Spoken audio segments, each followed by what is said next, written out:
Good afternoon to you all, to those here in the Harold Williams Auditorium and to those joining us online over Zoom. For those of us joining us on Zoom, closed captioning has been enabled. And to access live captioning, you click on the CC icon on your Zoom menu bar at the bottom of your screen.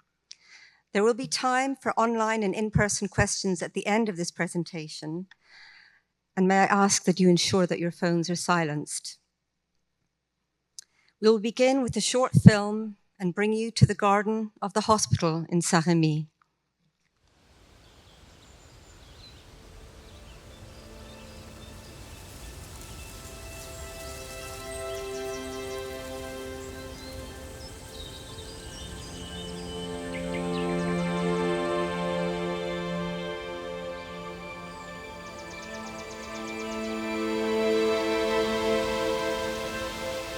En 150 ans, ce parc n'a presque pas changé. Tout est identique. Et bien, cette petite botanique de prairie est similaire exactement comme c'était à l'époque de Van Gogh.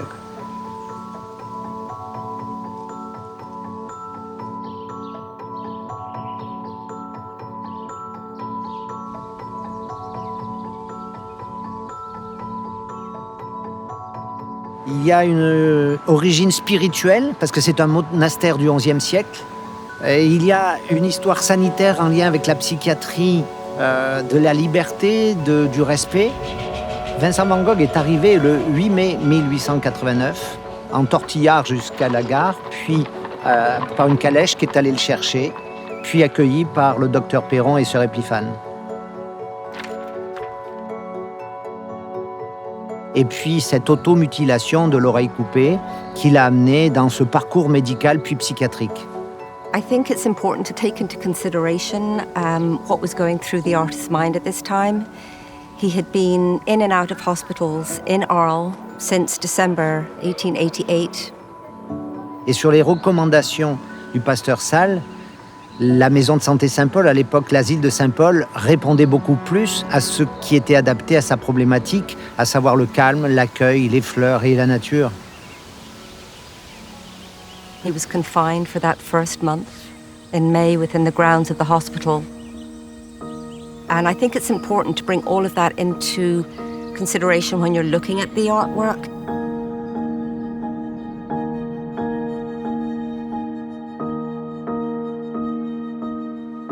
Le docteur Théron lui dit « Vous voulez peindre, vous pouvez peindre ». Et dès le lendemain, il est dans ce parc et il est attiré par ce bouquet d'iris qui est symboliquement extraordinaire. Un groupe d'iris violets autour d'un iris blanc. The day after he arrived, we believe he started painting the irises. The irises, they were originally violet, but we've never had any actual physical proof. The red component of that violet paint, when mixed with blue, has faded. So what we're now left with is the blue. So coming here to Saint-Rémy allowed us to really confirm that these irises were indeed violet. In addition, there was a lovely surprise. We came across some plant material that was stuck in the wet paint. And we weren't able to identify what this plant material was. When we came to the garden, we were absolutely astounded. These tiny little pines that fall from the umbrella pine, an indigenous tree here, was everywhere, all over the floor. And it matched in size and shape. So we were delighted that we were able to actually locate where the painting was carried out. La période où Van Gogh est hospitalisé ici, et la façon dont le docteur Perron le soigne, c'est une période charnière de la psychiatrie. Dr. Perron, who was the director of the hospital at the time, seemed to have an instinctual realization that painting would help Van Gogh rather than hinder him with his recovery. Et je pense que ce tableau montre que le docteur Perron est un précurseur de l'art-thérapie, c'est-à-dire qui a compris que la création, dans le thème que Van Gogh ou d'autres personnes utilisent, sont utiles pour l'accueil, le bien-être et l'amélioration de sa souffrance. Van Gogh's legacy lives on in this wonderful environment through Val Etudo, an organization set up by Dr. Boulon to enable patients to create art as part of their recovery. Je suis à Saint-Rémy depuis 4 jours seulement, mais ce lieu est chargé de tellement d'histoires, d'images, de couleurs. Pour moi, la création artistique, c'est une projection de l'être. C'est une projection du moi. Donc finalement, en fait, c'est peut-être la meilleure façon de se découvrir. Je connaissais l'œuvre, la vie de Vincent Van Gogh bien avant de venir à Saint-Rémy de Provence. J'aime énormément son travail et je l'admire depuis très longtemps. Je ne prétends pas du tout avoir la même carrière que lui, mais simplement, en fait, avoir son courage de faire simplement de ma vie une toile et de vivre simplement de ce que j'aime. Alors la thérapie a des pouvoirs multiples dans la relation tout d'abord, entre le soignant et le soigné, et ensuite dans ses vertus, comme la réhabilitation psychosociale, la revalorisation narcissique, la catharsis, le langage analogique, c'est-à-dire parler, s'exprimer autrement que par des mots. Cet établissement, il a des racines, c'est 1000 ans d'histoire, des congrégations religieuses qui se sont succédées pour enfin aboutir au XIXe siècle en un asile psychiatrique qui a accueilli un des artistes les plus célèbres au monde, qui a souffert et qui, ici, a véritablement été accueilli et soutenu dans sa création.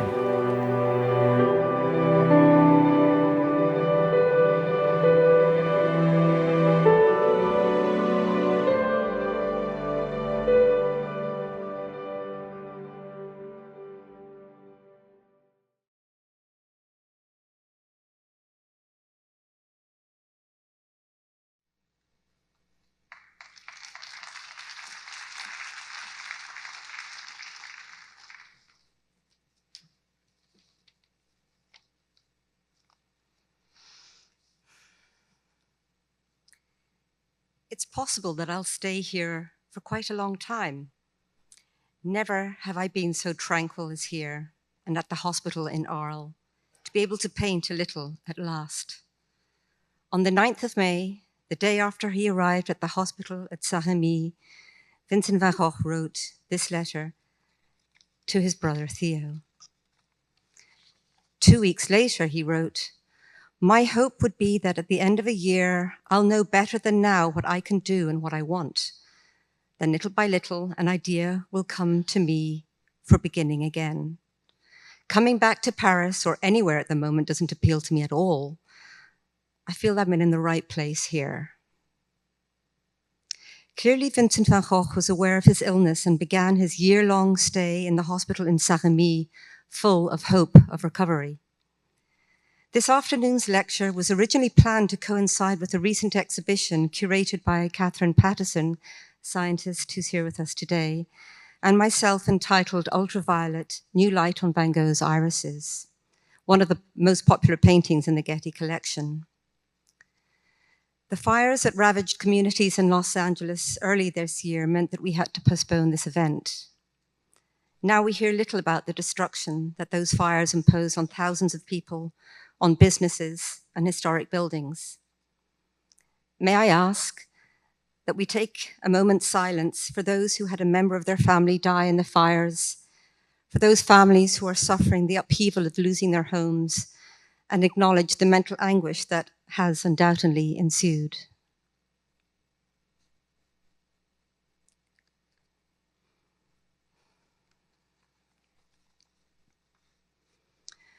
Vincent van Gogh suffered a different type of mental anguish and found solace in painting. This afternoon, we will hear about the year he spent in a psychiatric institution and the extraordinary output of artworks he created. My name is Devi Ormond. I'm a paintings conservator, and it's my pleasure to introduce to you a dear friend and colleague who has come to us from the Van Gogh Museum in Amsterdam, Mr. Teio Meedendorp. Teio Meedendorp is a research scientist, a senior researcher at the Van Gogh Museum in Amsterdam, which he joined in 2009 to work on the project Van Gogh Studio Practice, This research concluded in 2013 with several publications and an exhibition. He's one of the authors of the forthcoming catalogue, Vincent Van Gogh Paintings 3, which includes Arles, Saint-Rémy, and Auvers-sur-Oise, the last volume of the Van Gogh Museum series of collection catalogues. He publishes regularly on a wide range of Van Gogh-related subjects, most recently in scholarly exhibition catalogues as Van Gogh in the Olive Groves, Van Gogh in Auvers-sur-Oise, His Final Months, Van Gogh and the Avant-Garde along the Seine. His specialities range from the topographical sites in Van Gogh's works, authentication issues, as well as drawings of the artist. He was previously employed by the Kröller-Müller Museum in Otterlo, where he helped compile the collection catalogues for the paintings in 2003 and the drawings and prints in 2007 of Vincent van Gogh. Teio's interest in the artist goes as far back as 1988, when more or less by chance he was allowed an internship in the Van Gogh Museum and to make an exhibition of Van Gogh's drawings. And there it was that the Van Gogh virus was planted. In Teio's own words, he says, "There are two places in the world where I felt closest to the object of my long-time study. One of them, in no particular order, is the inn of the Ravoux family in Auvers-sur-Oise, the place where Vincent died. The other is the garden of the asylum in Saint-Rémy de Provence, where the artist painted and drew some of his most remarkable works under difficult mental circumstances. And it is the garden of the asylum about which Teio will speak to us today. Please join me in welcoming Mr. Teio Meedendorp. Thank you."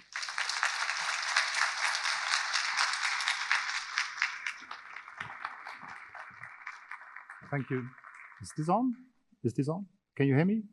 I think, okay. Thank you very much, Devi. Thank you for the Getty for having me here.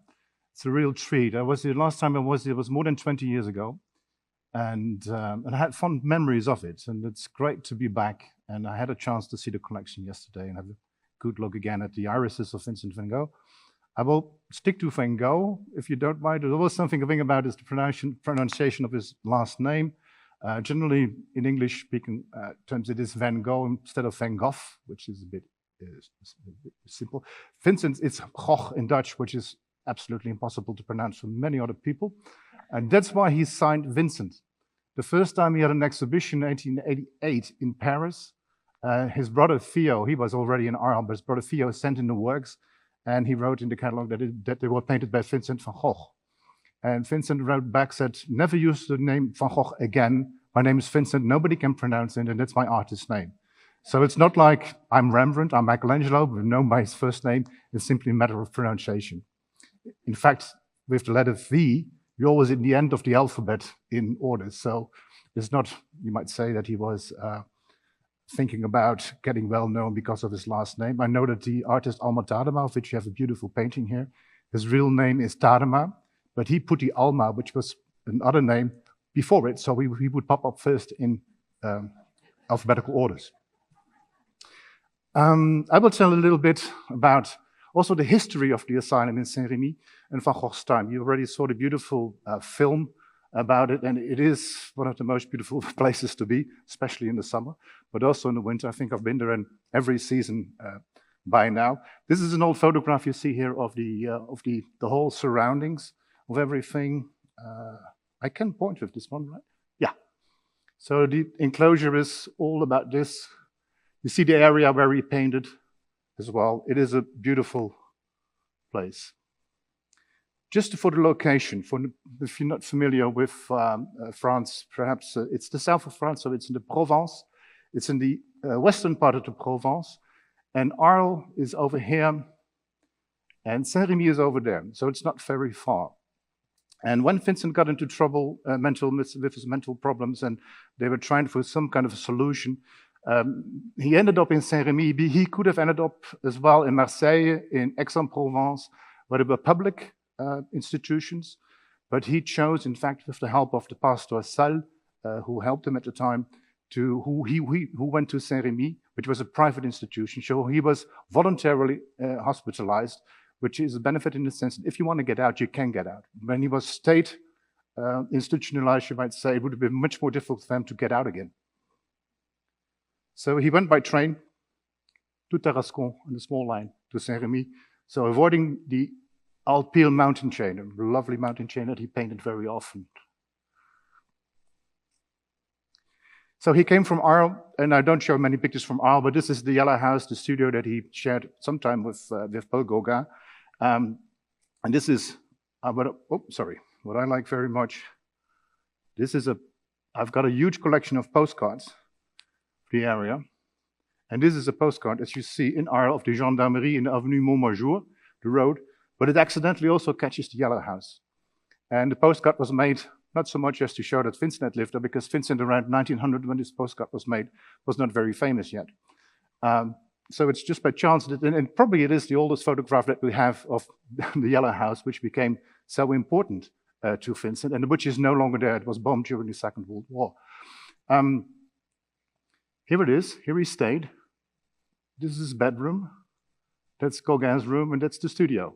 And there was a small kitchen in the back, which was only used when Gauguin came to save a little bit of money. Vincent couldn't cook, quite simply, as stated. But it's also here that during the period that Gauguin stayed, tension ran so high, realizing both of the artists that they were two completely different temperaments, that in a rage, you might say, and probably under influence of quite a lot of drink, absinthe especially, hard liquor, Vincent cut off his ear, his left ear, was hospitalized for 2 weeks, then more or less woke up, and in the hospital he got, you might say, a psychosis. So the reason why he cut off his ear was probably a rage. It's not like the crisis then yet started, but it probably had to do also with the large amounts of alcohol which were consumed. But when he was in the hospital, he was refrained from alcohol. So after 3 days, he got into a psychosis. And when he came out of the hospital, already after 2 weeks, he realized that something had happened, but he felt like, okay, you can get a cold, you can get better. You can get crazy, you can get better. And he felt quite good, and he started working again. But these crises and these psychosis came back. And that was the reason to have himself hospitalized. In Saint-Rémy, on the other side of the Alps, so there's Saint-Rémy, small village, and Saint-Paul is just on the foot of the mountain chain of the Alpilles. And this is an old card from the 1830s of St. Paul. It is an old convent, goes back to the 10th century. There was already a church called St. Paul. It became a small convent, pretty small, as you could tell by the film already. But since the 1600s, it was taken over by a Franciscan order of the Observance. And they were specialized in taking care of people who were ill, and also especially people who were mentally ill. So from the late 1600s, it became a form of an asylum clinic, you might say, fully under the order of the Franciscans living there. And then you have, and that's the shape. Here's it again, slightly large, as you can get a bit of an idea. This is the old convent, this is the old church of the chapel, this is the convent, the monastery, and this was attached by the first director of the asylum, one wing, and which was later extended around 1860. This part with a second wing and a wall. That's the total we have now. And this is a map of 1866 with the things that were added. And also in the beginning, it was it was men and women more or less together. There was no really a structure.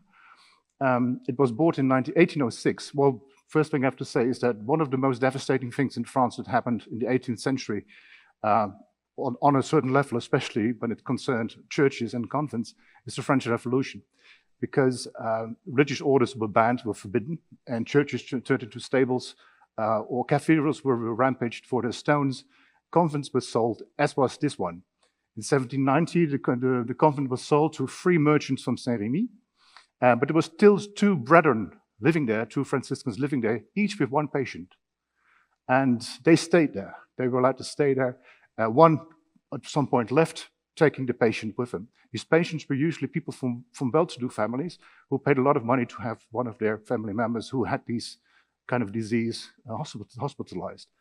In 1807, it was bought by Louis Mercurin, the first director, who bought it and who had, until 1845, till his death, he ran the place, you might say. And so this was built, and it was also separated between a man's and a women's wing. This is the man's wing, and this would be the female wing. And this path, which was added, and there is an extra wing built then for the man, you might see the shed between, this is the male department, this is the female department. And the idea of Mercurin was that bringing a more human touch, you might say, to taking care of people who were mentally ill, had these problems. Often, around the history of psychiatry, you might say, in earlier periods, it was not only the people who were mentally ill who were hospitalized, sometimes also people who could be simply violent, or simply when you had a lot of money and you didn't like your uncle, you could have him hospitalized. So there was a mixture of all kinds of people all together. But that changed in the 19th century, and there was more division about, okay, who were admitted. And this is an example of it, you might say. And there was then this strict contact. Mercurin was the one, well, I show you there's a star shining here. This is the place where Vincent's cell was. So it was on the upper floor of the men's building, of the first of the older building. And during the time, it was Dr. Gustave Perron who was the director then. Mercurin was both the owner of the place at the beginning, he was the doctor and the director.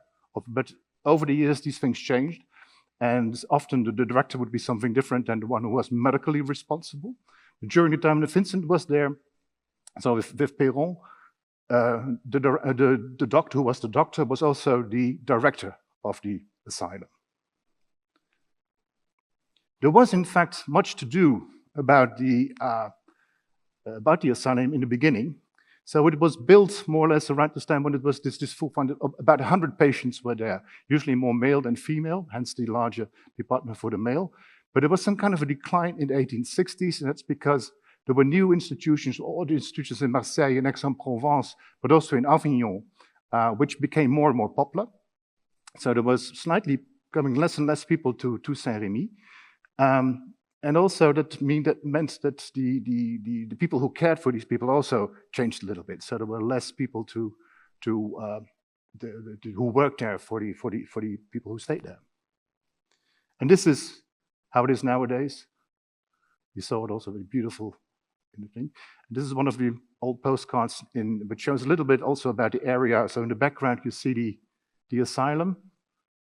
Again there, that's Vincent's place, where you would look out. But you can see this very steep, almost ravine-like shape here. The area was filled with stone quarries, ever since the Greeks, which first colonized these parts of France as well, and the Romans afterwards. It was a very good chalk stone used for, among other things, the papal palace in Avignon, but also the arena in Arles, for instance, and all the beautiful Roman artifacts that you still have in the south of France. And when Vincent arrived, this is the path that he walked up to the chapel in the background here. And here you see the irises in bloom, full bloom. I made this photograph, was about, I think it was 2013, something like that. And you can see this beautiful violet, this beautiful color that they have, and the beautiful blue that they are now in the, you might say. He walked up the path, and as he wrote to his brother, I assure you that I'm very well here. And Debbie already mentioned some of the quotes that when Vincent came, is that he felt secure, in the first place. He did experience, as you might say, as a shelter. And the first 4 weeks, he was confined to the garden only. So he was not allowed out yet, but after 4 weeks, after the observation period was over, he also went outside the periphery of the asylum in the garden to paint outside, always with a guard with him. This is a beautiful drawing that he made of the fountain, which had fresh water coming from the mountains all the way up there into the garden. And not only paintings fade over the years, and especially some of these colors, but pen and ink drawings by Vincent also tend to fade over the years because of the type of ink that he used. He used a writing ink instead of the black Indian ink. But once this drawing was completely black, like this, and then you can tell that this is an old photograph from around 1900, a facsimile, an isograph as it's called. And you can see better the dark and light shades, you might say, of a drawing like this. This was a drawing which was very much liked by his brother Theo, and has always been part of, obviously, of our collection. And that's one of the reasons why it is so discolored, because it has been hanging a lot in the apartment of Theo, and afterwards of his wife Jo, and afterwards of their child, Vincent van Gogh, the founder of the Van Gogh Museum. And in those first 4 weeks, he made 4, not only the irises, but 3 other large-scale paintings, which in a way underscore the fact that he was feeling happy there. Or happy is maybe perhaps the right word. He more or less got used to the patients. Some of them were screaming all the time, but he more or less got used to them. He wasn't afraid of them. So he experienced like something, okay, I can look at it, so let's see what it brings.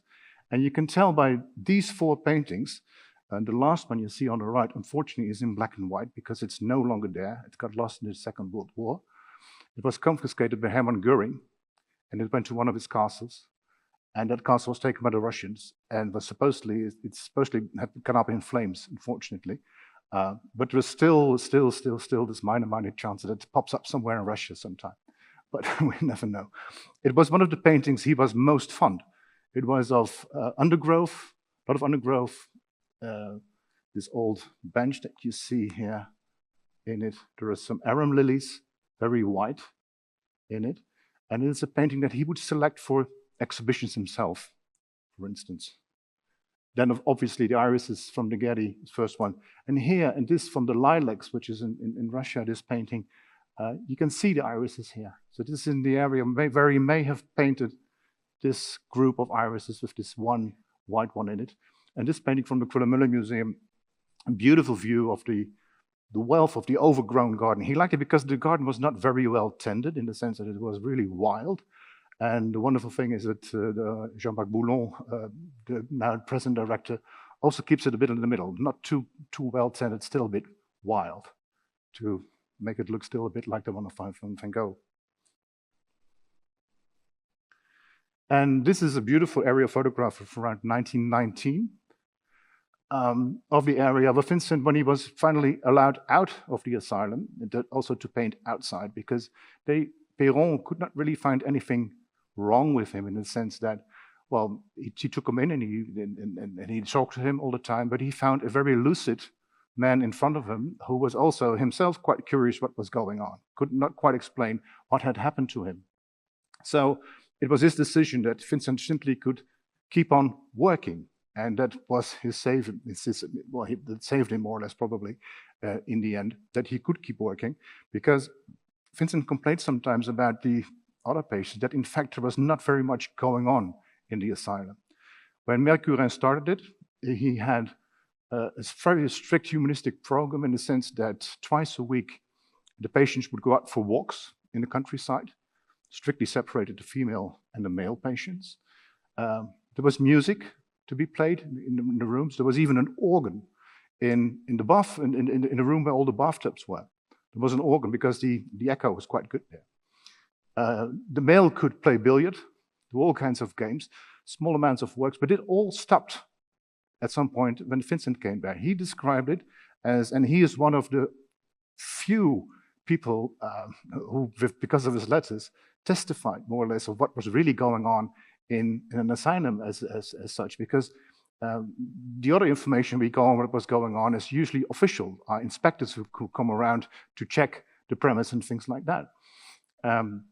But he gives them the day-to-day, daily life that you have in an assignment like this. And he complained a little bit, is that he was the only one, in fact, who was allowed to do something and allowed to go out with a guard, whereas the other patients were just sitting around there.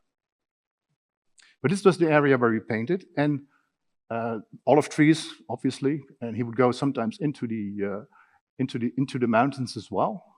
This is the shape of the Mount Gauchier, which I'll turn to later. But more importantly is that what you see here is two Roman artifices, and dating back, because in this area of Saint-Paul, where the convent was built in the end, used to be the birthplace, you might say, of Saint-Rémy. That used to be the Romans stayed here.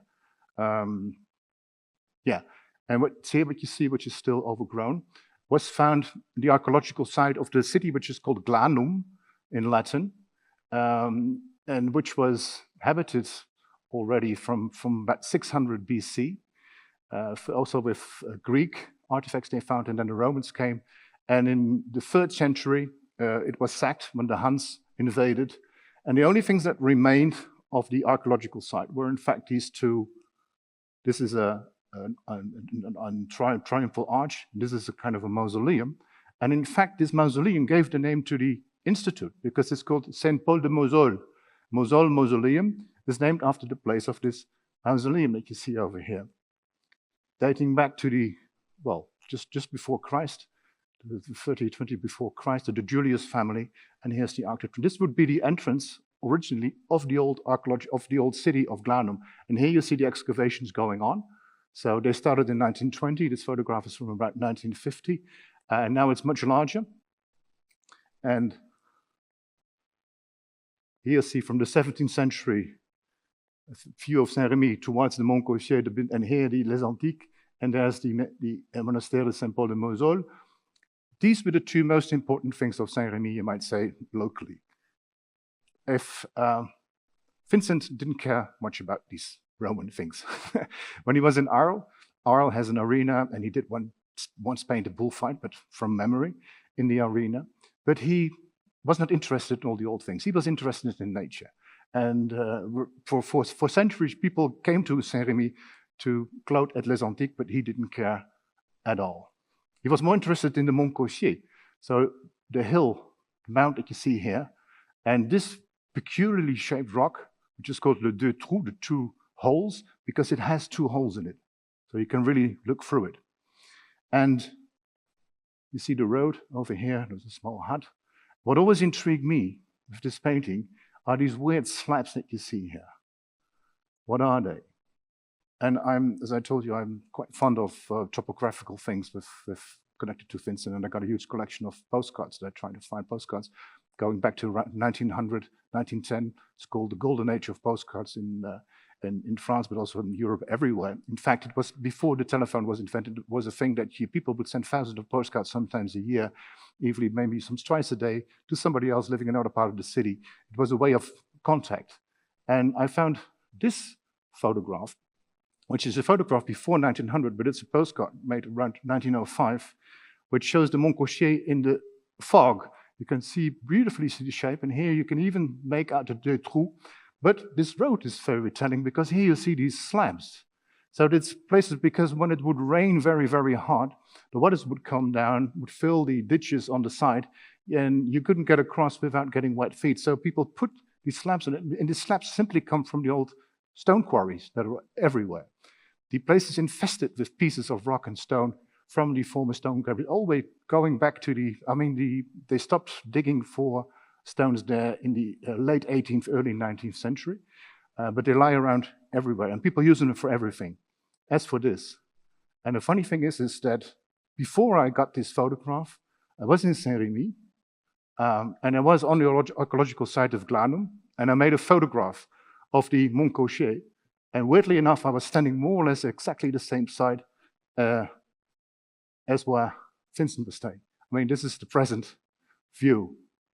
And it is one of the most important archaeological sites in France at the moment because of the inhabitation starting with the Greeks, and it's even already before that Celtic, well, it's probably not Celtic, evil indigenous tribes living there, all the way up to the 3rd century, you might say. And when it was ransacked by the Huns, many of the stones were used to build the city of Saint-Rémy 2 kilometers or 2 miles up north.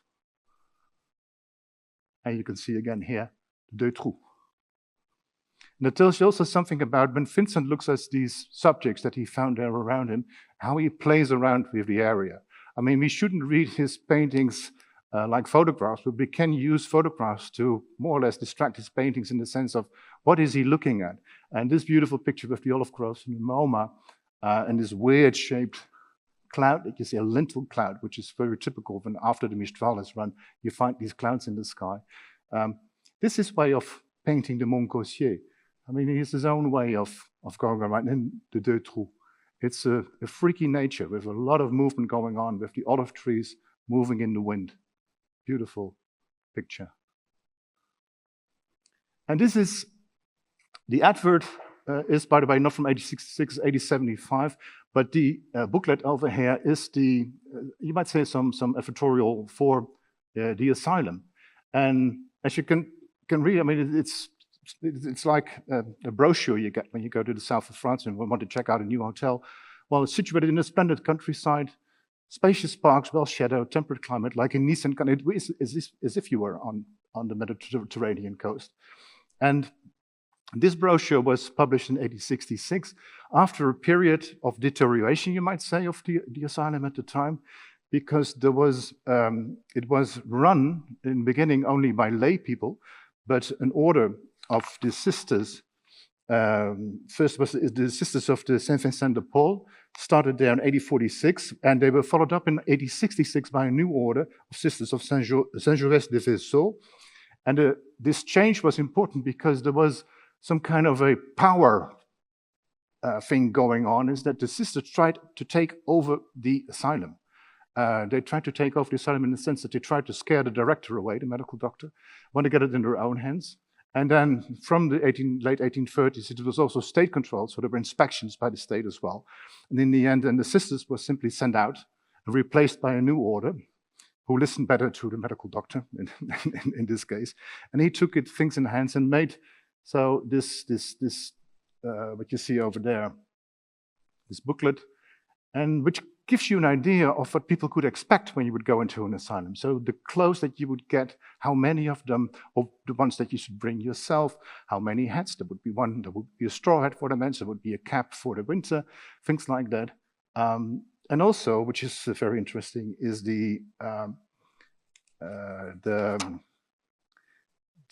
what you got to eat, because you had 3 classes. So there was first class, second class, and third class, just like in the trains and the railways at the time. And the first class in 1889, when Vincent came there, was 200 francs a month you had to pay to get there, which is at that time $40, and nowadays $1,500 for a month. Second class would be 150 francs. And the third class, which was Vincent's class, Vincent was in the third class, so he did not have that much money, was 100 francs, which would be $20 at the time, which would be $750 nowadays. These 100 francs was less, and his brother Theo obviously paid for it. He paid for everything Vincent did. And in that way, his brother was even a little bit better off than he was when Vincent was still in Ireland or in the Netherlands, because he usually would pay 150 up to 300 francs a month, depending a little bit on how much Vincent needed. But beside that, he also paid for the painting materials that Vincent would order with his brother in Paris and would be shipped from Paris to the south of France. So Theo was a little bit better off, you might say. Perron, the director afterwards from 1874, also changed something in the meals that they had. You had also, the meals were also different summer and winter, obviously. Also third class, second class, and first class, and I had a look at some of them, which is nice to compare. When you were in first class, you would have, for dinner, you would have the vermicelli soup, you have the lamb fillet with carrots, potatoes, endive salad, peas, and glazed brioches for dessert. If you were in the third class, it was only limited to soup, beef, spinach, and pears for dessert. Still okay. Vincent himself,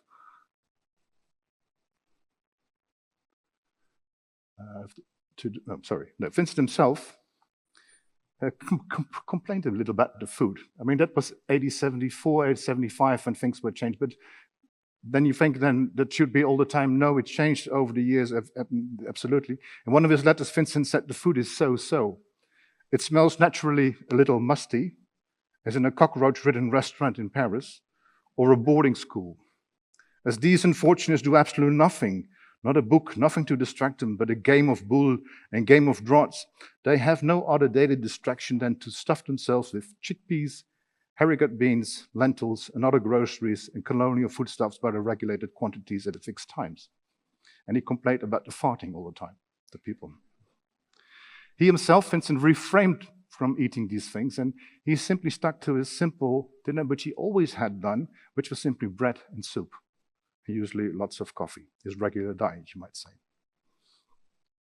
And for diversion, as I said, there used to be walks and things like that, but there was only one larger room downstairs close to the garden when it would be raining, that people, they could sit there. And Vincent also described this, as you see here, that the room we stay on rainy days is like a third-class waiting room in some stagnant village. All the more so since there are honorably madmen who always wear a hat, spectacles, and traveling clothes and carry a cane, almost like at the seaside, and who represent the passengers there. It's funny it's nice to learn from this and say that Vincent did not lose his sense of humor in a way. That might come as a surprise because he's not very much known for having a great sense of humor, but every once in a while you can read between the lines that he does have one. And it is, I think, quite admiring how he looked at his own situation. And this is a part of the room, in fact, on the ground floor, as you can see here. And I show you quite a lot of photographs from the 1950s that were taken by a man called Tralbaut, who was an early researcher of Van Gogh from Belgium. And he rearranged, you might say, when he went to Saint-Rémy, he placed this in the same way that Vincent had drawn these areas. These were the baths. So there was, as I said, Vincent complained there was not really a treatment, and the only treatment there was a little bit were baths. So he had twice a week a 2-hour bath to calm down, but he was not very agitated, so I'm not quite sure why, but it was a more regular thing.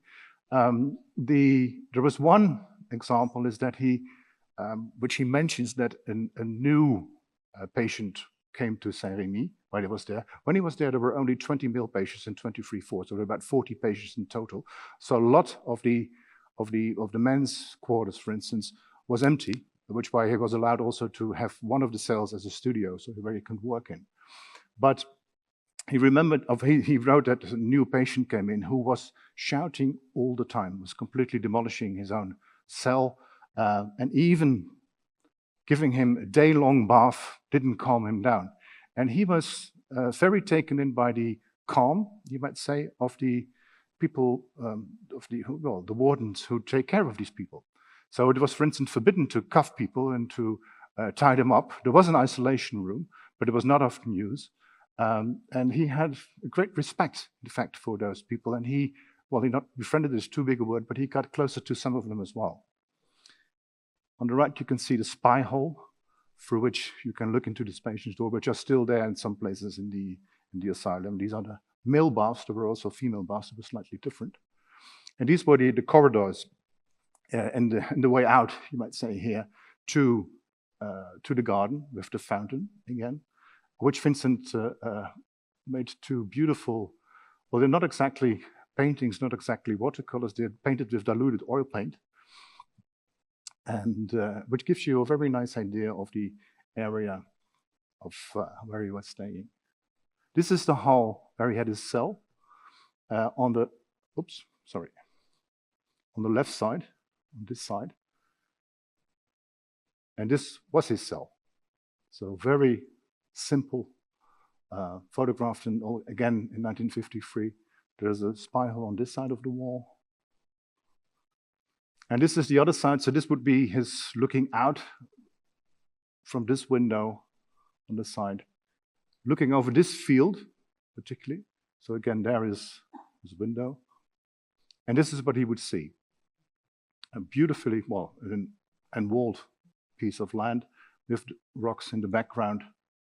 And this is what he would paint several times. As he describes, through the iron-barred window, I can make out a square of wheat in an enclosure, with perspective in the manner of Van Gogh, above which in the morning I can see the sunrise in its glory. And it must have been a soothing sight, because he painted well over probably 6 or 7 times and used it many, many times. So the first thing he would see when he would get up. And the nice thing is So he would this small garden shed, which is still there. This house is still there. This house is still there in the background. And this was a wheat field in Gogh's time. And in the other one, you see here, that changed the little beds into a small vineyard in the 1950s. And here was still a little bit of a wheat field. And here are almond trees. And he painted day and, well, just look like this. This is here you see the sun coming up in its full glory. And he painted this one the day after it rained. This beautiful painting from Philadelphia. Vincent was an incredibly good rain painter. He did a couple of paintings with rain, which is quite difficult to do because you have diffused light. You look at a motive, you might say, through a foggy, for something up front, and he simply slashed these lines onto the canvas. And nature was always for him, you might say, the soothing thing to get better, to get calm. So it might rain, and it might be a thunderous storm, but next day it would be a great sun. And this is one of the most beautiful Van Goghs I know. This one from Saint-Rémy, and it has a certain fame because it was once owned by Robert Oppenheimer. And Oppenheimer comes from a German family. The Oppenheimers, they had a couple of Van Goghs, and Robert had one, and his brother had another one they inherited. It's now in a private collection. And I don't know if you've seen the movie Oppenheimer by chance. It is in the movie. But it's, as you've seen the movie, part of the movie is color and part of the movie is in black and white. It's in the black and white part. And this is probably a beautiful painting from, again, but not from high up, not from his, I mean, those you see here were both painted from his cell, looking down. This is down on the ground, looking to the Alpil mountain chain background, probably topographically the most correct one he did. So, in all the paintings is that he did of the view, he made slight changes. And I wrote an article once on this view, in fact, is that in all the paintings that he did, so the houses that you see here, this is more or less the position they were really in. But in other paintings, you see them shift all kinds of ways, and just what he needs for his, I mean, a painting is something you extract from, as he said, extract from, it's entangled in nature. You take it out, and you exaggerate, you stylize, you leave things out, and you add things. But this is a very beautiful, pretty exact painting. It looks as if he was very happy in the beginning. He was working quite a lot, but then in the summer of 1889, he had a very, very severe crisis. So he hadn't had a crisis since when he left Arles, and around in March, April, he had a crisis. That was the last one. They seemed to come by every then 2-3 months. And he had one in July, August 1889 in the summer, and he didn't see it coming.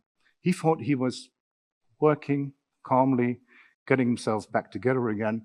Then all of a sudden, working on this painting, the entrance of a stone quarry, as you see here, and he writes, "This new crisis, my dear brother, came upon me in the fields, and when I was in the middle of painting on a windy day, I'll send you the canvas, which I nevertheless finished. And it was precisely a more sober attempt, matte in color without looking impressive, broken greens, reds, and rusty ochre yellows. And as I told you that from time to time I felt a desire to begin again with a palette like the one in the north." And that's important because realizing the situation, he wanted to get back a little from the bright colors that he used in Arles, and he was slowly longing more and more, maybe for getting back to the north and to his darker period when he was still in the Netherlands.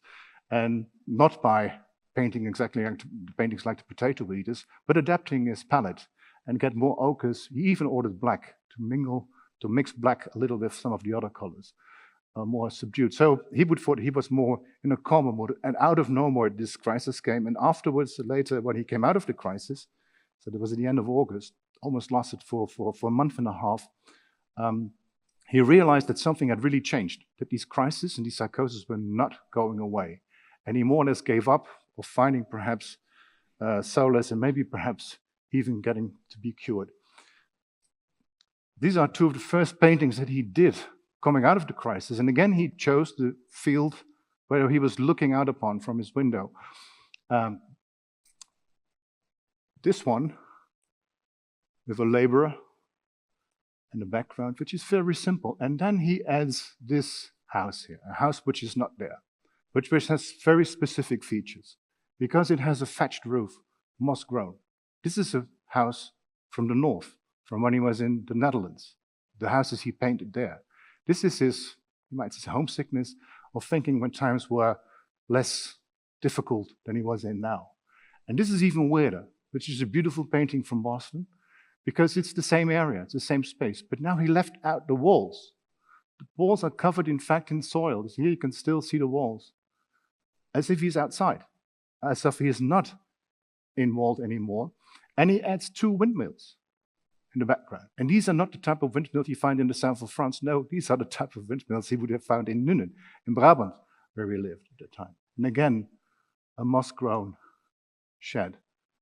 His mindset changed, and the shelter that he had in Saint-Rémy was changing, you might say.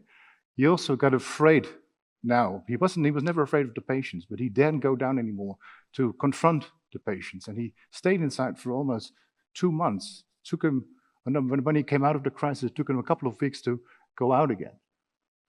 And these are 2 small paintings, and they are a bit similar in that respect to these. When you see, when you look at the houses here, which he painted in the last crisis that he had before he returned to the north. Half a year later, he suffered another crisis. By the way, when he suffered a crisis in 89, in the summer of 89, he wrote to Theo that this crisis was worse than all the ones he had in Arles, worse than the one where he cut off his ear.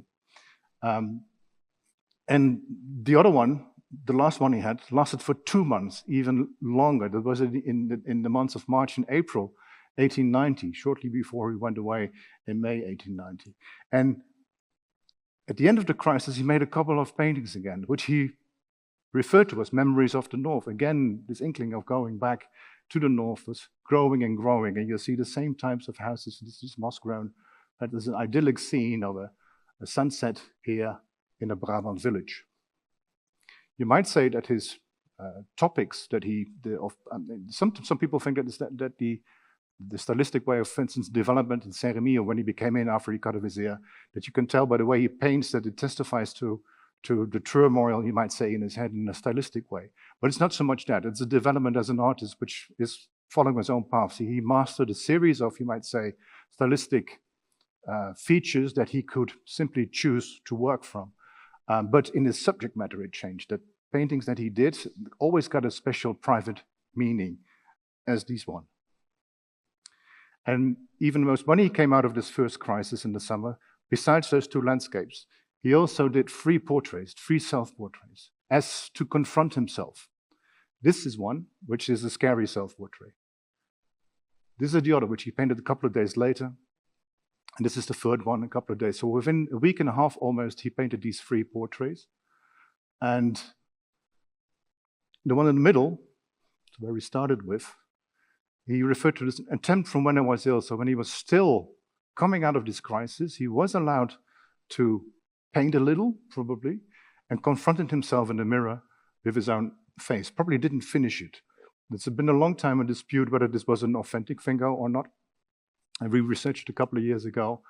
It had a very early provenance, and we could link it, in fact, to the fact that it came from the south of France in 1896 to an art dealer in Paris, and subsequently it was already in Oslo as of 1910, very early. So there was nothing wrong, in fact, with the picture. And also technically, when we research it technically, it's very much like this one. You can recognize a little bit the area, shape around the head with this one from Washington, and which he described, I was thin, pale as the devil, so that when it came after. And then he painted the 3rd one, the one in the Musée d'Orsay. It's a stunning picture, probably his best known self-portrait. And he says, my physiognomy has grown much calmer, although the gaze may be vaguer than before. And what I like very much about this painting, here you see some turmoil in the back around the heads, but here it has this as if what is inside has gone back to the background, in fact. The turmoil in his head is now visible in the background. And indeed, his face is calmer, but it's also disconcerting in a certain way, and perhaps vague. And he was afraid of the patients all of a sudden, but then he realized, well, and that's typical of Vincent, when he saw a problem, well, you have to attack it. So what he did, he painted the patients two of them at least. This is one of them. We don't know who it was, and something happened with the painting. I mean, now it looks very, very large, but it's almost this size. It's very small. It suffered some kind of damage very early on as well. Maybe the patient himself was not very happy with his face. We don't know, but and confronting himself with the patients, and it's like what he describes to Theo is that he sets his mind of getting out of the asylum. We must be done here, he writes. I can no longer do both things at once, working and doing everything in my power to live with the odd patients here. It's unsettling. I'd like to force myself to go downstairs, but in vain. And yet it's almost 2 months since I've been out in the open air. And he painted another one of an artist. But he also, when he did go downstairs and did go out again, he painted this beautiful painting of the asylum, of the garden, in the Hammer collection. And this is a very typical picture, because when you look at it, there's no idea that you would link this to someone in a mentally very difficult situation. If you didn't know that this was an asylum, it could be some kind of a palace garden or whatever. I mean, there's women as well as men walking around like it's a pleasure garden in a certain way. But they were strictly separated. The women had their own area where they could go outside. This was only for the male. And we do not have many pictures of institutions and paintings, but there is one, although there's only known from a black and white image, this one, Jean Béraud, Les Fous. This is a clinic close to Paris, Charenton, which is still there. And this is probably, well, this perhaps exaggerated a little bit in the other way, but here you find the patients rolling over the ground. And there was a whole, we made some catalog with this painting when it was shown at the Salon the first time in 1886, who these people were. They were not named by name, but this, as I recall, this is a poet. You can see still some of his poems probably there. There was a musician, there's an artist, there's a writer, an author. It's like, especially the free arts, I mean, are sensible to becoming mad or some way, one way or the other. It is a very confronting picture. It's large. We only know it from this. But Vincent was perhaps thinking, when he would going back and going, at least leaving Saint-Rémy and leaving the asylum, thinking of perhaps going to the north, perhaps if there was another institution like Charenton. So he even wrote to Theo, maybe there's a place for me there, as long as I'm allowed to paint at least, can do something. But he also made this painting of the asylum, the Garden of the Asylum in our collection. Now only with some male patients walking around. And this painting, as I said, something about the subject matter became more important, also to have a very private connection to himself, also being very much aware that not a private connection of a painting is not a way to sell a painting. I mean, he was also thinking about selling his work. So it had to have a more general meaning as well, and apply to many more people than only the ones who were interested in his life. He realized this very well.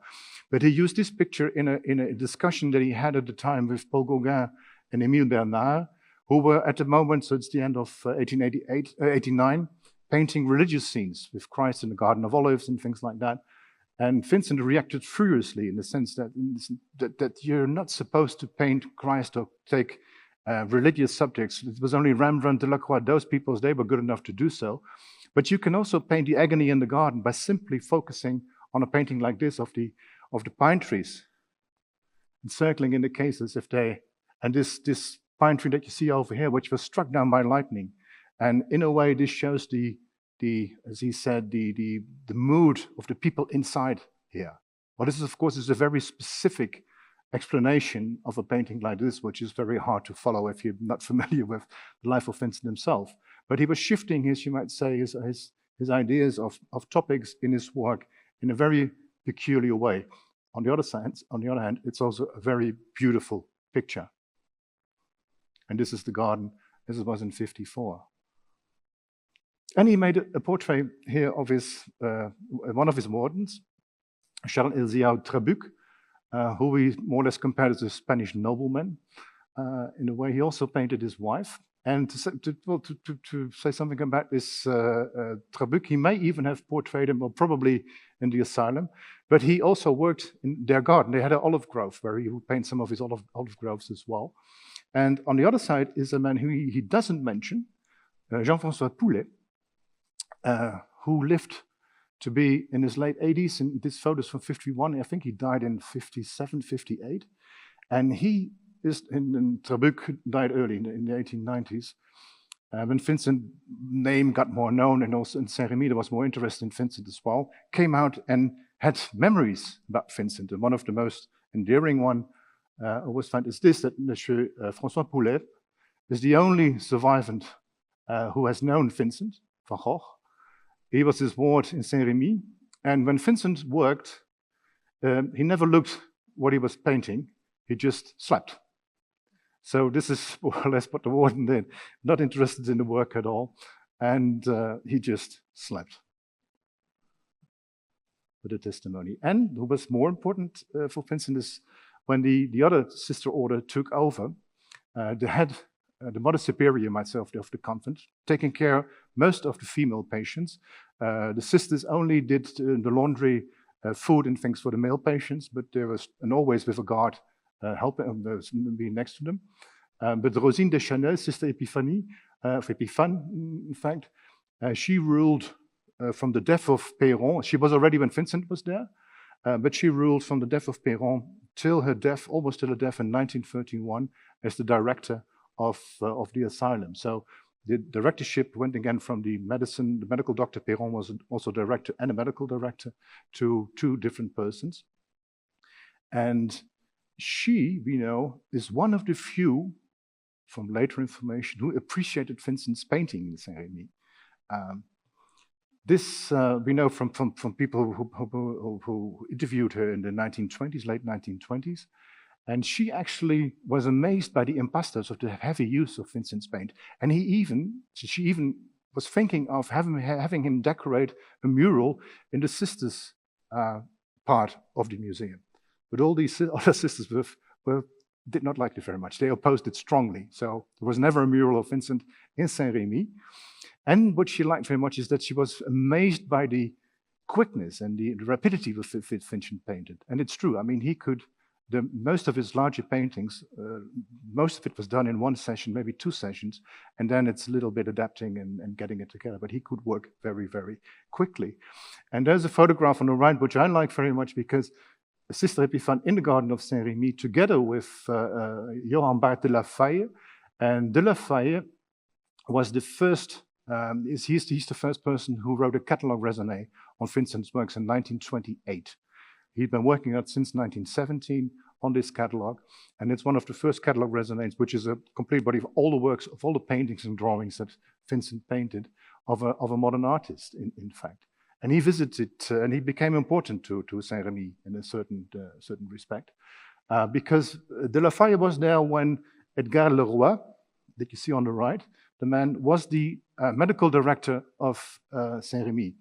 And it's more or less a tradition that when you are a director, medical director, or just a director, whatever, in Saint-Rémy, you do that for a very long time. Sir Epiphane was there for about 40 years.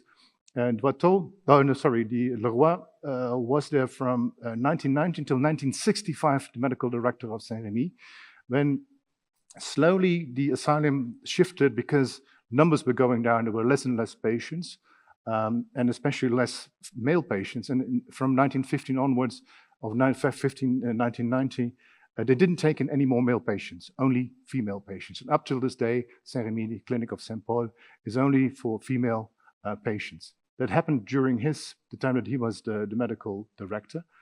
And next to him is Victor Doiteau, and then together they wrote an influential book, which is on the creationist, the Folie of Vincent van Gogh in 1928. And they more or less put together a lot of these things of what happened in Saint-Rémy and had ideas of his illness. And maybe afterwards we can talk a little bit about what it is, because it would be a very long story to incorporate in this overview what his true illness really was. But he also, Leroy on the right, was the first to dedicate, not only with this book, but also in Saint-Rémy itself, something to the memory of Vincent van Gogh in 1929, with the help of de la Faye. De la Faye had made this catalogue, and he, in fact, started one of the cells in the male department, which was abandoned, so which was completely empty at the time. He created a cell with a memory of Van Gogh. So when you would go to Saint-Rémy in the 1950s, you would say, for Van Gogh cell, go to the house on the right when you leave the chapel. And when you leave the chapel, on your right, which is done this way, you would go to this house, which is the house which was built in mid-19th century later to the next where the director would live. So this was the house also where Le Roi would live. In the beginning, the director of the asylum did not live on the premises of the convent itself, but in Saint-Rémy. But he started living there. And when you go down there, you would walk into one of the cells, one here, the door is open, and you would find this cell with reproductions of the works that he did in Saint-Rémy, provided by de la Faye. And it opened in 1929. And in fact, well, we know that it's located here. So it's not the same as, this is what Vincent's real cell is. And that was not used. I don't know why. Perhaps it was too far away. People have to go all the way for the building. It's on the ground floor. This was on the first floor, the second floor in America, this one. But from that moment on, everybody believed that this was Vincent's real cell, which gave a very different view from the involved field, obviously. And when it opened in 1929, and de la Faye was there, André Moron, who was the mayor of Arles, but also Dr. Felix Rey. And Felix Rey was the intern in Arles at the hospital who treated Vincent for his ear. And he was the one who became, in a way, in a certain way, a bit closer to Vincent and who helped him along and also gave him the right papers to go to Saint-Rémy. So, and he was still alive. He died in the 1930s. But early visitors include, for instance, Irving Stone, who wrote the Lust for Life, where the film, the Vincenzo Minnelli film in the 1950s was based upon a very romanticized story about Vincent's life, but it was shot on location, in fact. And it's highly influential for the way, especially in America, there was a huge popular film of Kirk Douglas, and one of his first leading roles as Vincent van Gogh, and Anthony Quinn as Paul Gauguin, as being, this is what happened during Vincent's life, up to a point that the painting, The Wheatfield with Crows, which is used in the film as the last painting Vincent worked on, was regarded as being the last painting by Vincent, but it's not. It's highly influential. But also, Paul Signac, who made this beautiful small watercolor of the area, more or less where the photograph that I showed you was taken and where I made my photograph as well. And John Wiebold, the famous art historian, you might say, who before the war traveled through the south of France to check out, also deliberately wrote a beautiful article on it, to check out places where Cézanne and Van Gogh had worked and lived. And about Van Gogh, he remarked is that so when he would go to Arles and Saint-Rémy, and he would check out the scenes that Vincent van Gogh painted, that he was surprised by the fact that they were so non-significant. It's like there was a view of the Alpilles maybe in the background, but it was a very simple view. And then he realizes that what Vincent did is really recreate the area where he was and around him. And obviously in 1951, only after the war, Vincent Willem van Gogh, his nephew of Vincent, the son of Theo van Gogh, his brother, who only once saw his uncle in 1890. So when Vincent left Saint-Rémy and went to Auvers-sur-Oise, he stayed a couple of days in Paris with Theo. And the little Vincent was by then only 4 or 5 months old. And so he had no really recollection of Vincent himself. But he visited the place, nevertheless, obviously. And this is Vincent was generally quite kind about Perron. When Perron was director, there was another patient there, Edouard Viry, who was hospitalized for 1 year in 1880. And he afterwards wrote a pamphlet, you might say, in 1884, about what a horrible man Perron was. But nothing with Vincent. Vincent, what it says, he's very kind, very indulgent towards me. Whilst he isn't the absolute master here, far from it, I owe him many freedoms. That puts it in a nutshell. As I said, there was not very much going on there. And Perron was a bit laissez-faire, as they say in France, doing these things. And granted Vincent, indeed, these freedoms simply to work. And, well, you've seen him before. This is the photograph he took from Jean-Marc Boulon, a couple of years ago in the garden of the asylum. As Daphne mentioned, together with the Auberge du Ravou in Auvers-sur-Oise, where Vincent died, it is one of the greatest places to be. You feel very close to Vincent and the artist. When you come there, well, you experience it yourself, Davy, is that he asked the patient first if it's okay with them, that some other people come from outside. But once they hear that there are people from the Van Gogh Museum, they always cheer up the patients, and we're always welcome in that sense, because they see themselves really as the, well, in the footsteps, you might say, of him. And it was great, I mean, just chatting with Boulon in the garden about Vincent and what was going on. They belong to the nicest memories I have of my visits there. And he reopened, in fact, the cell of Vincent, where there was a memory to Vincent, as the Leroy did. Leroy did it on this side of the building. When Leroy died, it was gotten away with.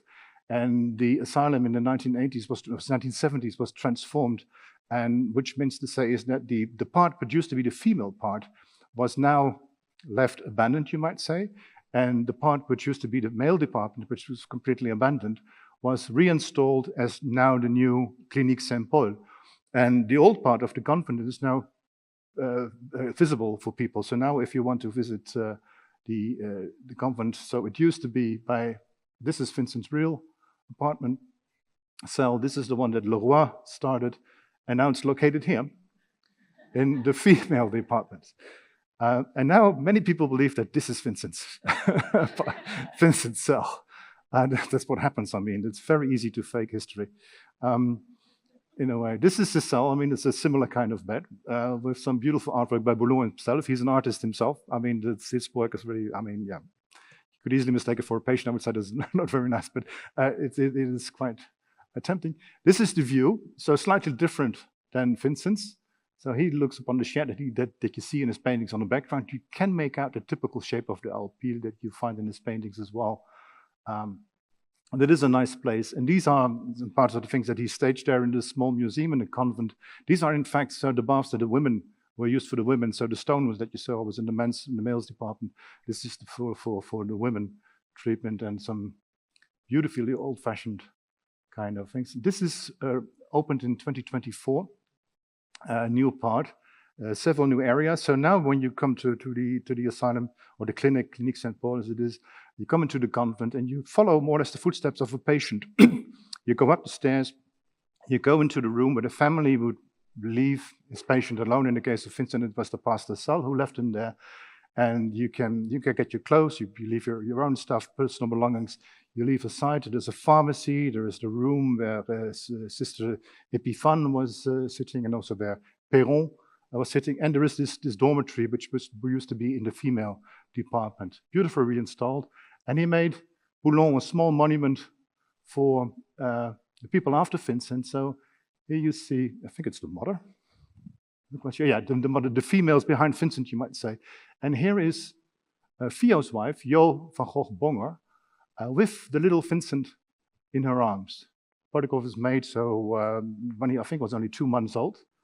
And in fact, it's Jo van Gogh Bonger who made Vincent famous, in the sense that when Vincent died in 1890, Theo died only a couple of months later. She was left, 27-year-old, with a legacy of more than 450 paintings, 700 drawings, and the letters.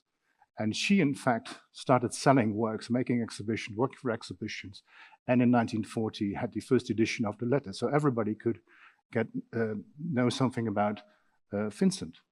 So he made a small altar for her. And what I liked very much about this photograph that I took a couple of years ago, it was before it was opened, is in fact, you see a fire extinguisher.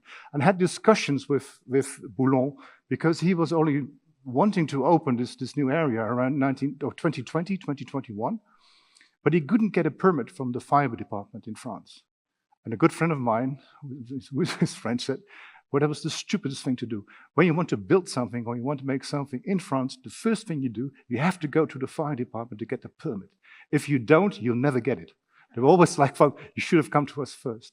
So, but in the end, he opened in 2024, and it's all there, luckily. And he started since 1995, the Centre d'Art Vallée-Tudo, the Museum of Fine Arts, because he, in fact, he was a bit humble about it in the film, in essence, is that realizing that Perron let Vincent work there, which was not normal. I mean, patients normally did not work. But art therapy in France was not very popular, not very much in use, and more or less, you shouldn't do it. But he simply did it, thinking, I'm now the medical doctor of Clinique Saint-Paul since the late 80s.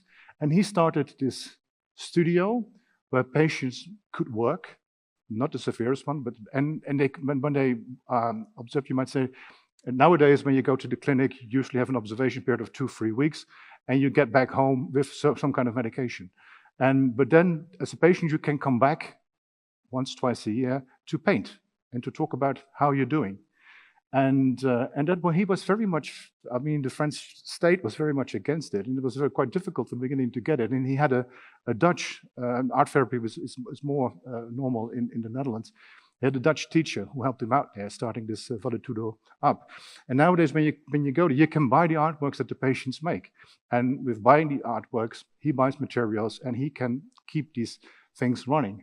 And he called it Vallée-Tudo because Vallée-Tudo is the Roman goddess of health, hygiene, and cleanliness. And there is a temple dedicated to Vallée-Tudo in the site of Glarnum next door. And coming back to the irises, in fact, it's just by sheer chance. When we were in 2023, when we were there with a group from the museum in Saint-Rémy, with Boulogne, the painting just got back from the Getty that Anna made. And he unpacked it in the garden and showed it to the people there available. And you see here Boulogne with Vincent Van Gogh, who is advisor to the board, who is a family member of the Van Gogh family. There's always in the Van Gogh Foundation, which is the owner of the collection of the Van Gogh Museum, members of the family present. And Willem has been there for many times and is also employed by the museum as an advisor to the board. And it's very nice to see him here together with Boulogne. And they're great friends over the years, to show Anna's beautiful picture that was hanging just for one day in the Getty at the time, and just came back when we were there. And we're standing at the place with the irises. I mean, it's just after they've grown, so you don't see the blossoms anymore. It is the place where she also painted them. So it was a sheer coincidence. It was very nice. And we mustn't forget, so Vincent, after this last severe crisis, he stayed for another 6 weeks in the asylum before he did go back to the north, go back to Paris to see his brother after so many times, to meet his sister-in-law for the first time, and to see his nephew for the first time. But some of the last paintings that he did were, again, irises. So he started with irises, and like Anna started with irises when she had her intake there, but he also finished with some of the irises. 2 of the most beautiful still lifes that he painted there in the end. I mean, it's almost unfathomable, I believe, is that when you get out of such a severe crisis, and I showed you these 2 small pictures of these houses and the sun going down and these thatched roofs with moss grown over it, and then just coming out of this crisis, focus yourself within 1 week painting 4 enormous flower still lifes, 2 with irises and 2 with roses. I mean, it's quite clear that when he was discharged from by Perron, is that he was never, in that sense, believed that he was seriously mentally ill. I mean, he had a mental problem, obviously, and had a psychosis, but he was lucid about it. He could think about it, he could write about it, and he did not quite know what was really happening. And he suffered from it, obviously, but he could get himself together and focus on his work and make these astonishing pictures. And the very beautiful one that you see on the right in Canada. So he started with irises and he ended with irises. Oops. Thank you very much.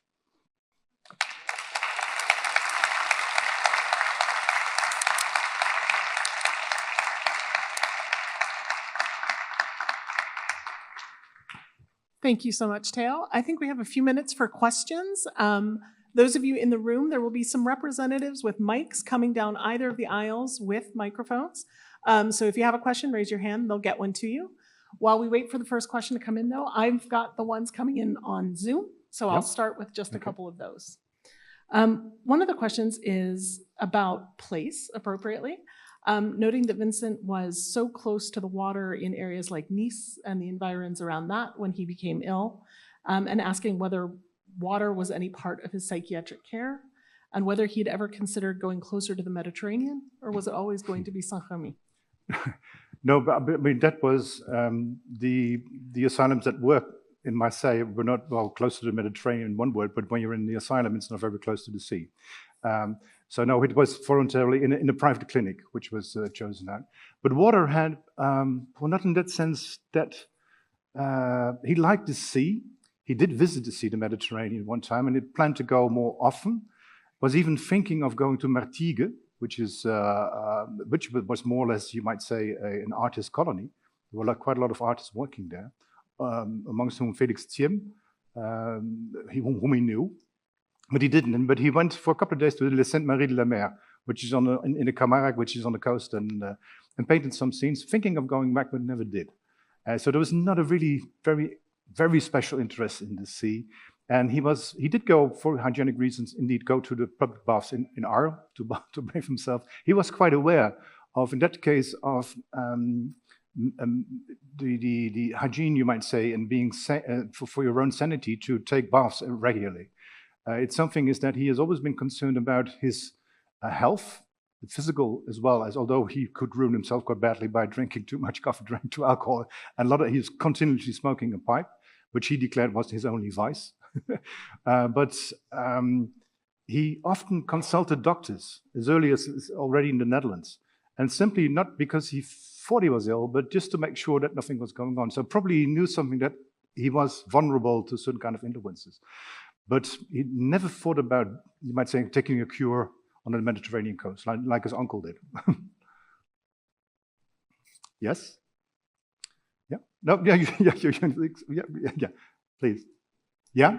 Yeah, and a There's mic a is microphone coming towards coming. you. Yeah.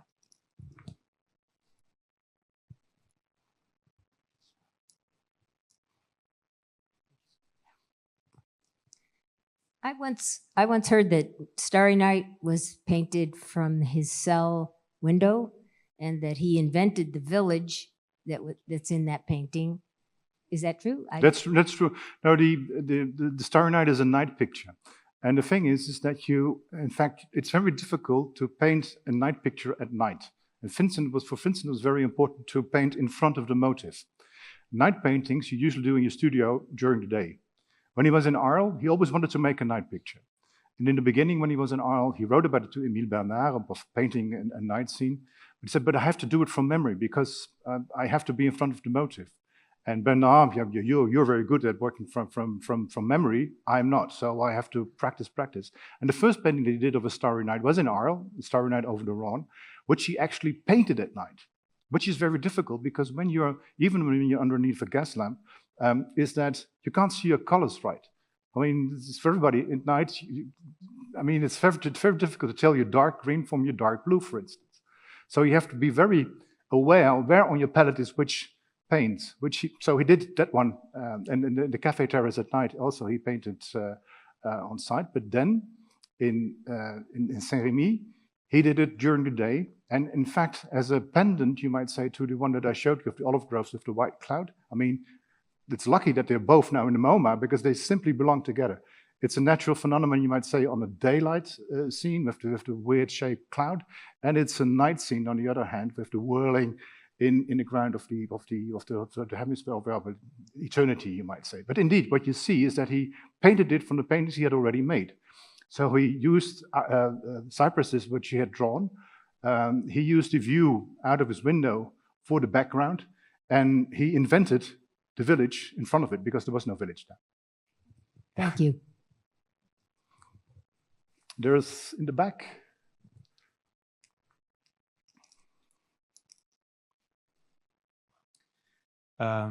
We arrived a bit late, so maybe we missed this, but can you speak a bit to his diagnosis, if he had specific delusions or hallucinations? I'm sorry, can you repeat the question? Can you speak a bit to his diagnosis? Oh, his diagnosis. Okay. How it evolved during the time he was there, whether he had any treatment or...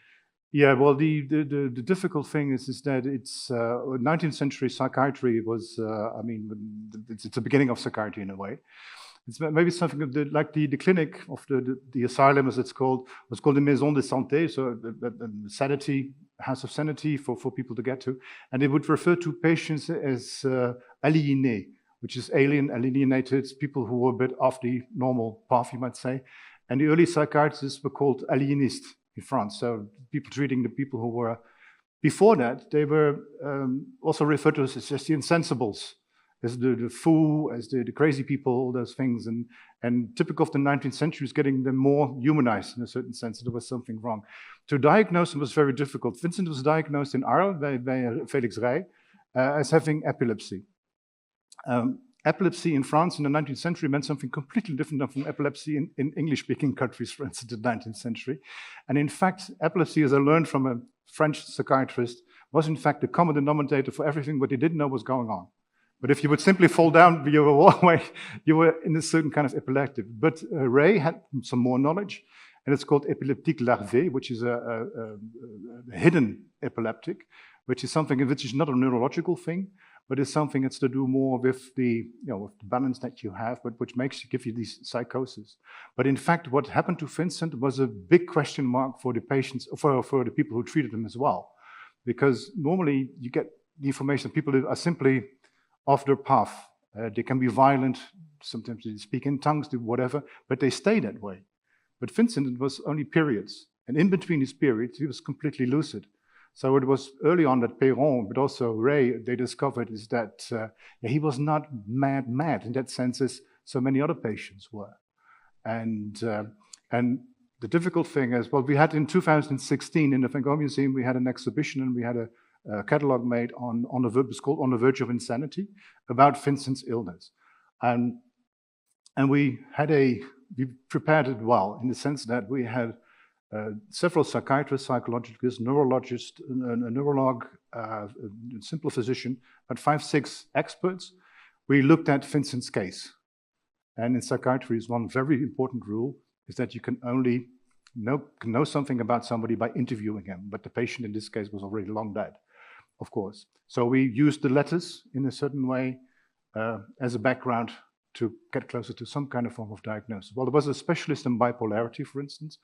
There was one in close to, I always forget what it that's not one. Someone with epilepsy, the neurologist, for instance. And in the end, it was quite clear that for all of us that it was simply not to be done to come to a secure diagnosis what Vincent had. So that's also what more or less the conclusion was. But then, when we more or less came to that conclusion, what happens in all kinds of scientific or professions is that the one psychiatrist thinks that he's slightly more important than the other one. And what they said, it came back to it and said, no, it's absolutely bipolar.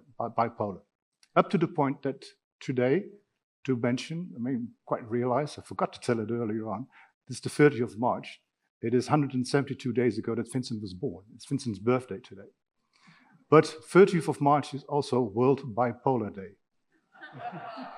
And we disagreed quite a lot about making that the same.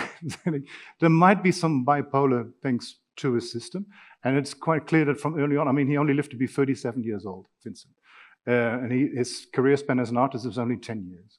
And we know from the period before that he was, and also when he was young, that he was a difficult boy, in the sense that he had his own mind, he had his own ideas. He'd like to be to himself. He was very bad in sociological, in the sense as a social being. He's difficult to speak to other people. From Paris, we know when he really started heavy drinking, getting into a discussion with Vincent, it was very difficult to get out of it again. So he was, you might say, what we sometimes have. You have people who are simply nervous by disposition. So he had something like that. It's the way that was quite clear to lots of the researchers at the time, and also for Boulogne and other people, is that if you lead a life of a lot of alcohol, drinking continuously coffee, smoking all the time, not taking good care of yourself in that respect, doesn't help if you have a problem like that. And that will aggravate it. And that's what happened with Vincent. Up to a point that indeed the psychosis and the ideas that things would go wrong was so heavy on him that he decided to end his own life. I hope that explains a little bit. I think we have time for one last question. Yes. Yeah, you. There's a microphone coming. Oh, maybe two? In some of the photographs, I notice letter number 800 to his brother. Ah, yeah. Number 700. Yeah, are they enumerated from like all the letters that he had written in his life? Yeah, all the letters. We have a new number in the sense is that in 2009 we made an online publication of all Vincent's older letters. All the letters means all the letters from Vincent to other people and all the letters from other people to Vincent.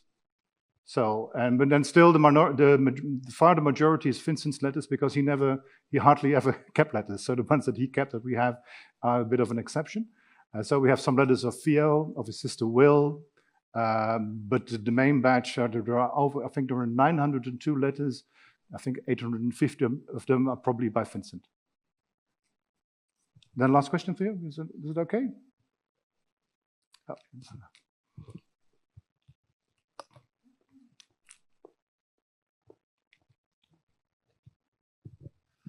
Thanks for indulging me.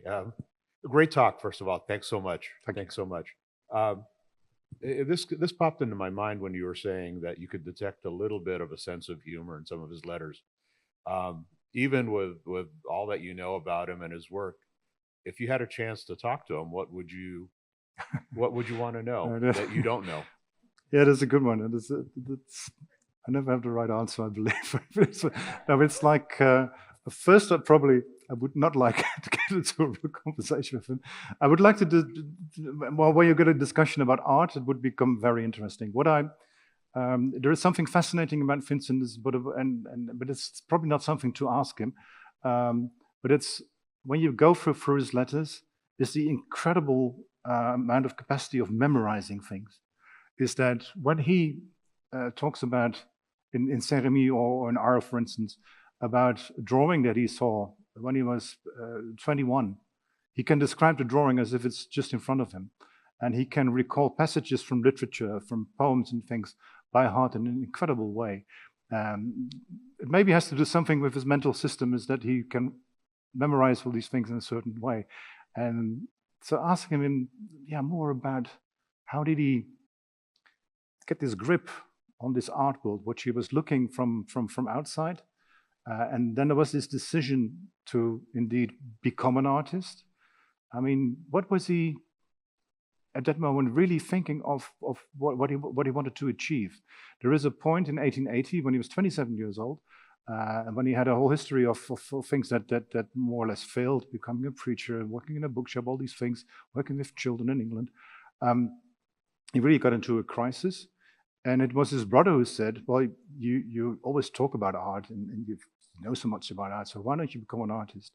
And he, and I believe quite rightly, and that makes it also special, didn't believe he could ever be an artist because he lacked simply the skills of drawing.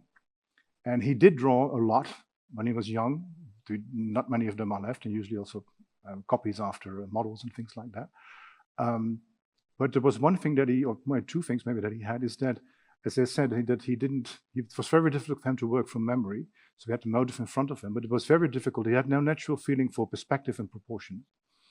And then it's very difficult to set out. So when these couple of drawings that we have from when he was very young, I mean, they look very, very clumsy, or even when he was 25, 26. That's not the basis when you look at juvenile drawings of Picasso, of Toulouse-Lautrec, whatever. There's no wonder they become artists. I mean, they could draw incredibly good when they were only 5, 6, 7 years old. With Vincent, none of that. And he must have realized that it was impossible. But then why he did it, that I would like to know, because he had to overcome quite a lot, which gave him a completely new idea about what he would be as an artist, probably. Because he had he found ways to help him with his proportionate perspective, by using a perspective frame, by working with all kinds of technical means that you can overcome these problems. Then you get a grip on what you see in front of you. And then he realizes that he will never be, and he didn't want to be, this classically trained artist who can draw peculiarly well. He realized that in his somewhat, you might say, rough way of attacking nature lies an expressive force that he didn't quite realize was something in itself as well. At a moment that, of course, many artists at some point started experimenting, especially with those kind of things, with going back to a kind of simple way of working. And so there must have been some sparkles, but why he indeed at that moment in 1880 had the confidence to try and to go on. Otherwise, instead of being a preacher for half a year, I mean, it was always a couple of months, a year maybe, and then he would give in and try something else. But then decide to go on because it wasn't very promising in the beginning. That's maybe something I would like to know exactly, why he didn't give up. Luckily, he didn't give up. Thank you.